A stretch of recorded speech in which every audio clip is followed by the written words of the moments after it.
ധർമ്മസ്ഥലം ഈ പേര് കേൾക്കുമ്പോൾ തന്നെ ഭയപ്പാടാണ്.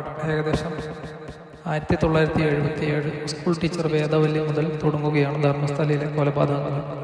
വർഷം 2002 നവംബർ മാസം കർണാടകയിലെ ലങ്കേഷ് പത്രികയുടെ റിപ്പോർട്ടറായ റഷീദ് ബംഗളൂരുവിലെ ലോഡ്ജിൽ മരിച്ച നിലയിൽ കണ്ടെത്തി.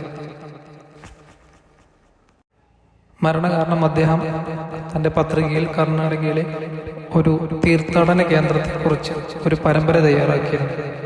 ഒടുവിൽ റഷീദ് ആത്മഹത്യ ചെയ്തതാണെന്ന് പോലീസ് കേസ് അവസാനിപ്പിച്ചു. ഒടുവിൽ വർഷങ്ങൾക്ക് ശേഷം ഒരു ശുചീകരണ തൊഴിലാളി വലിയ വെളിപ്പെടുത്തലുമായി ആ വെളിപ്പെടുത്തൽ ഇങ്ങനെയാണ്: 1995 മുതൽ 2014 വരെയുള്ള കാലയളവിൽ പ്രായപൂർത്തിയാകാത്ത പെൺകുട്ടികളെ ഉൾപ്പെടെ 100-ൽ പരം പേരെ അതിക്രൂരമായി ബലാത്സംഗം ചെയ്തു. ഇതിന് താൻ സാക്ഷിയാണ് എന്നായിരുന്നു അദ്ദേഹത്തിൻ്റെ വെളിപ്പെടുത്തൽ. അതിലുണ്ടായിരുന്ന മൃതദേഹങ്ങൾ പലതും ഡീസൽ ഒഴിച്ചു കത്തിച്ചുവെന്നും ബാക്കി മൃതദേഹങ്ങൾ കുഴിച്ചു മൂടിയെന്നും കൊല്ലപ്പെട്ടവരിൽ പലരും വിദ്യാർത്ഥികളാണ് എന്നും ആയിരുന്നു അദ്ദേഹത്തിൻ്റെ വെളിപ്പെടുത്തൽ. 1995 മുതൽ 2014 വരെ ഈ കൊലപാതക പരമ്പര തുടർന്നു. ഈ കൊലപാതകങ്ങളെല്ലാം നടത്തിയത് കർണാടകയിലെ ഒരു സിൻഡിക്കേറ്റ് ഗ്യാങ് ആണെന്നും ഇത് കുഴിച്ചു മൂടാനായി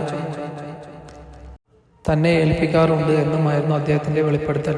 ജീവൻ രക്ഷിക്കാനായി ആ ശുചീകരണ തൊഴിലാളി അവസാനം ഒളിവിലായി താമസം മാറുകയായിരുന്നു. അവരോട് എതിർത്ത് നിൽക്കാൻ മാത്രം തനിക്ക് കഴിവില്ല എന്ന് തോന്നിയത് കൊണ്ടാവാം വളരെ കാലം കുറ്റബോധം പേറി പല നാടുകളിലായി അലഞ്ഞു നടന്നു ഒളിവിൽ താമസിച്ചു. ഒടുവിൽ 2025 അദ്ദേഹം എല്ലാം ലോകത്തോട് വിളിച്ചു പറഞ്ഞു. നാൾ വഴി വർഷം 2025 ജൂലൈ 3-ാം തീയതിയാണ് ഈ കേസ് ആദ്യമായി രജിസ്റ്റർ ചെയ്യപ്പെടുന്നത്. തൻ്റെ വക്കീൽ മുഖാന്തരം പോലീസ് സൂപ്രണ്ടിനെ വിവരം അറിയിച്ച് പോലീസ് സ്റ്റേഷനുകളിലും ഇദ്ദേഹം പരാതി നൽകി. 1995 മുതൽ 2014 വരെയുള്ള കാലഘട്ടങ്ങളിൽ നടന്നിരുന്ന ഈ കൊടും ക്രൂരമായ കൊലപാതകങ്ങൾക്ക് താൻ എന്നായിരുന്നു അദ്ദേഹത്തിൻ്റെ വെളിപ്പെടുത്തൽ അവിടെ ഉണ്ടായിരുന്നത്. പക്ഷെ അദ്ദേഹം ഒരിക്കലും അവിടെ ധർമ്മസ്ഥലയിലുള്ള ലോക്കൽ സ്റ്റേഷനുകളിൽ കംപ്ലൈൻറ്റുമായി പോയിരുന്നില്ല. കംപ്ലൈൻറ്റുമായി പോയാൽ താൻ മരണപ്പെടാൻ സാധ്യതയുണ്ട് എന്നായിരുന്നു അദ്ദേഹത്തിൻ്റെ നിഗമനം.